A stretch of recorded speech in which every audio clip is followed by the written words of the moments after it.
Olá pessoal, seja bem-vindo ao nosso canal. Hoje uma terça-feira bastante agitada, principalmente em São Paulo, onde a gente está em andamento a greve dos metroviários, dos ferroviários, aí combinado com a Sabesp, enfim, bastante agitado, bastante tumulto na capital paulista.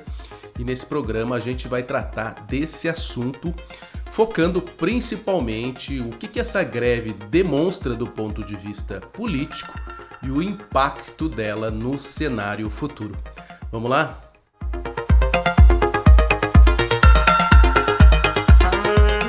Satisfação ter você aqui de volta. Meu nome é Fábio Boeri, eu sou jornalista, mestre em comunicação e consumo, e hoje a gente vai falar dessa greve em São Paulo, greve dos metroviários, greve dos ferroviários, greve da Sabesp, e mostrar para vocês, tentar explicar para vocês o que demonstra esse movimento, né? Em seguida, a gente vai falar do impacto disso no cenário político futuro. Então fica aí até o final para você ficar por dentro de tudo, para você compreender um pouquinho melhor o que esses movimentos podem representar para o estado de São Paulo e construir aí a sua opinião, né? Ter o seu ponto de vista, a sua capacidade de explicação, influenciar outras pessoas, contar para as pessoas como é que você vê essa situação.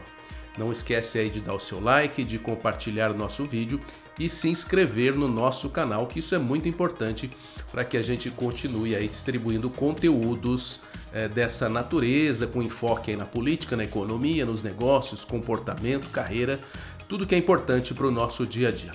Então vamos em frente, né? A questão aí o que demonstra essa greve. Acho que o primeiro ponto que a gente tem que observar bem é a questão do oportunismo político por parte da esquerda. Isso não é nenhuma novidade, isso é uma marca registrada, aliás, do PT, do PSOL e toda essa turma da esquerda que usa essas estruturas, essas instituições para fins políticos. Então a gente está tendo aí a greve dos metroviários e dos ferroviários, combinado à Sabesp, mas não podemos esquecer também que nas últimas semanas nós tivemos a greve dos estudantes na USP, que contou com a adesão depois dos professores. Todas greves eminentemente políticas. O objetivo dessa gente é esse oportunismo, é aproveitar situações, criar situações em que eles possam, né, em que a esquerda possa atacar a imagem de seus adversários políticos. Não são propostas, não são movimentos legitimados por reivindicações justas. São apenas movimentos, mais uma vez, amparados, alicerçados nesses objetivos perversos, nefastos por parte da esquerda. O que eles querem é mama, teta para mamar, sempre. O objetivo da esquerda sempre foi, sempre será esse: menos trabalho e mais mordomia, mais moleza, mais choradeira. Então aproveita que eles estão infiltrados nessas instituições e fazem esse tipo de baderna. Por isso que o título nosso aí é que o Tarcísio está acabando, né, atropelando os baderneiros, e não é à toa, e é mais do que merecido. Atropelando no sentido figurado, né, numa relação aí com o metrô e o trem. Então o primeiro ponto é essa questão do tradicional oportunismo político por parte da esquerda. O segundo ponto que eu anotei aqui é o medo dessa gente, né? O medo da turminha do Lula, da turminha do Boulos em relação à privatização. Esquerdista morre de medo de privatização. Por quê? Porque junto com a privatização vem um conceito meritocrático. E o conceito meritocrático é aquele: quem não trabalha, quem não estuda, quem não se dedica, quem não entrega é um pé na bunda. Não adianta, a privatização é assim, as empresas precisam sobreviver e para isso elas precisam de produtividade, elas precisam de inovação, elas precisam de pessoas que realmente estejam dispostas a construir, a transformar, a fazer com que o negócio ande para frente. O serviço público brasileiro não anda para frente exatamente porque existe todo esse conjunto de protecionismo, de politicagem, de politicalha, e é isso que a esquerda adora. Então, quando fala em privatização, eles morrem de medo. Primeiro, porque se privatizar, eles vão perder a boquinha. Vão perder a boquinha porque não tem competência, né? Eles dependem de nomeação, então ficam ali pendurados no cargo de algum político e não trabalham, não fazem nada, é só festa, só cafezinho, entre outras coisas. Então, se ouvir falar em privatização, meu Deus, eu tô perdido porque eu não sei fazer nada, eu não tenho vontade de fazer nada, eu sou um protegido, eu sou um preguiçoso, então a privatização para mim é o terror. Esse é um ponto. O segundo ponto é que as estatais fazem parte do projeto, da estratégia de manutenção de poder da esquerda. A esquerda precisa das estatais para poder acomodar a sua turma, né? Para criar aquele cabidão de emprego cujos funcionários são eleitores cativos do PT, do PSOL, da esquerda. É exatamente com o Estado inchado que eles conseguem votos, porque essa turma que está ali mamando nas tetas vira gente dependente do governo. Vejam aí os artistas, Lei Rouanet, é gente dependente do governo. Por isso, quando tem eleição, tem aquela gritaria geral, porque se alguém ameaça acabar com a Lei Rouanet, essa turminha fica doida, desesperada, porque a teta vai secar. Então, esse segundo ponto é o medo, né? O terror, né? O desespero que bate na esquerda quando o assunto é privatização. Privatização significa mais trabalho, significa produtividade, significa entregar resultado, significa acordar cedo, significa não faltar, significa dar exemplo, significa ter disciplina, significa olhar para frente. Tudo que o PT, tudo que o PSOL, tudo que essa gente da esquerda detesta. Trabalho. Terceiro ponto é o velho desprezo da esquerda em relação ao povo, em relação à população, em relação ao eleitor. Isso, infelizmente, parece que o eleitorado da capital, o eleitorado de São Paulo, não aprende, né? O eleitorado de São Paulo insiste na burrice de votar em gente de esquerda e, vez ou outra, ou quase sempre, eles estão aprontando essas badernas, né? É baderna na USP, é baderna no metrô, é baderna no ferroviário, nos trens, é baderna nos ônibus, é baderna no Sabesp. Onde eles podem tumultuar, eles tumultuam para poder ou segurar os seus privilégios ou poder prejudicar algum rival político.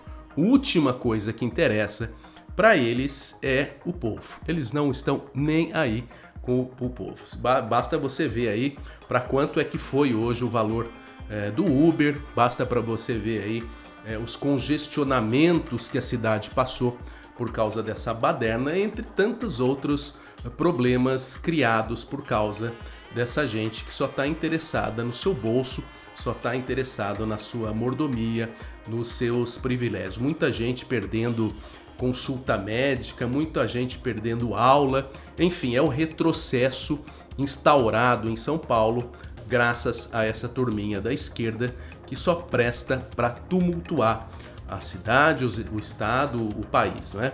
E o quarto ponto que eu queria falar do que essa greve demonstra o pulso firme do Tarcísio no sentido de não arredar pé em relação ao processo de privatização, em relação à modernização do estado de São Paulo. São Paulo já é um estado muito desenvolvido comparado a outras federações do Brasil, porém precisa continuar nesse ritmo e não pode deixar que forças tão maléficas, tão perversas como a esquerda atrapalhem esse processo.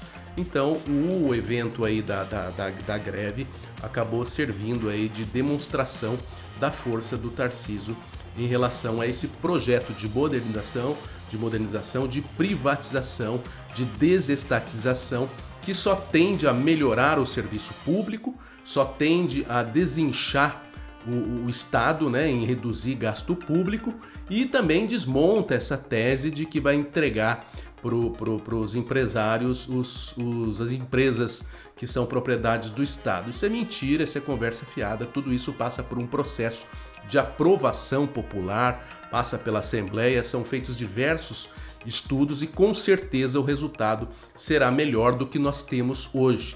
né? Essas estatais incompetentes, ineficientes, inchadas e que nada mais fazem apenas de que distribuir cargo, de que acomodar interesses políticos e entregar para o povo um serviço de péssima qualidade. Então, apenas resumindo, a demonstração dessa greve expõe claramente o oportunismo político da esquerda, o medo da esquerda de perder os privilégios, o desprezo da esquerda em relação ao povo, em relação ao eleitorado, à população, e o pulso firme do Tarcísio em relação ao processo de privatização, de desestatização e modernização do estado de São Paulo. Agora a gente vai para o segundo tópico, aí a segunda parte, que são os impactos, mas antes eu queria lembrar você de contribuir com o seu like, com a distribuição desse vídeo e se inscrever no nosso canal. Nessa segunda parte a gente vai falar dos impactos da greve no cenário político, né?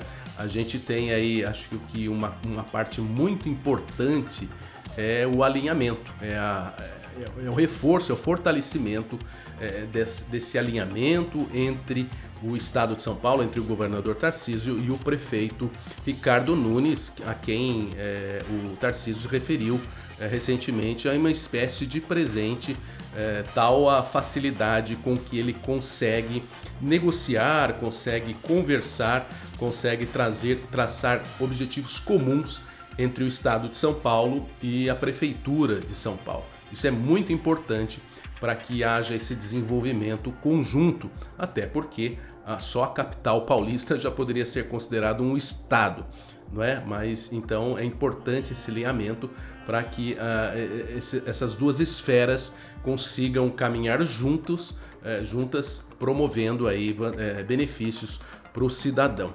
Esse é o primeiro ponto do impacto, né? O segundo ponto é o aumento do risco de a esquerda perder força nas eleições municipais. Como disse a própria assessora de imprensa do governo Lula, a Miriam Leitão, na verdade ela é jornalista, né, analista política da Globo News, mas está mais para uma assessora de imprensa do Lula.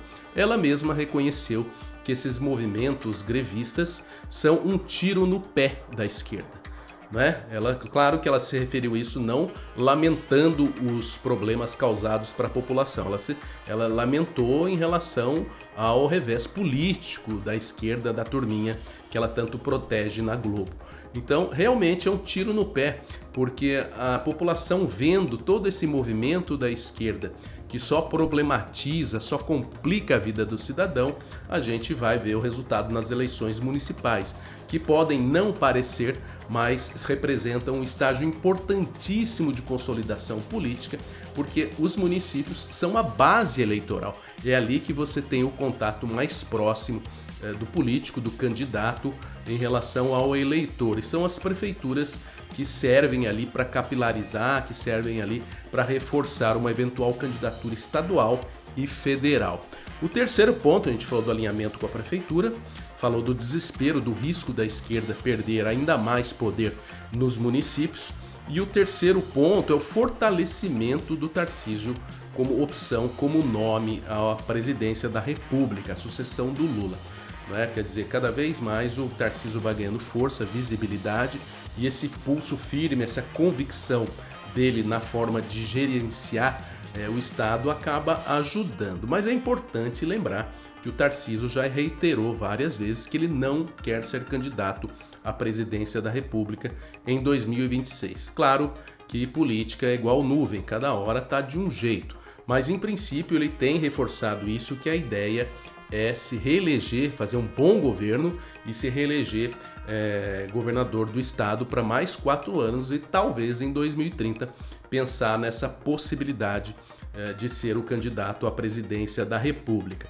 Essa hipótese foi reforçada inclusive recentemente pelo presidente do Partido Republicanos, que é o partido do Tarcísio, o Marcos Pereira, dizendo que nesse momento não se cogita a possibilidade do Tarcísio sair a presidente da República. É claro que isso torna-se uma especulação normal, é natural quando você fala de um governador do estado de São Paulo. Todo governador de São Paulo, politicamente, automaticamente é um potencial candidato à presidência da República, dado o poderio, a importância do Estado em nível federal. Então tem essa questão do Tarcísio e do próprio presidente dos Republicanos descartando. Aqui eu queria fazer apenas um parêntese do problema que é para o Tarcísio estar nesse partido. Infelizmente, o Republicanos é mais um partido como tantos outros do Brasil, que são partidos fisiologistas, né? São partidos que não têm ideologia, eles têm oportunismo.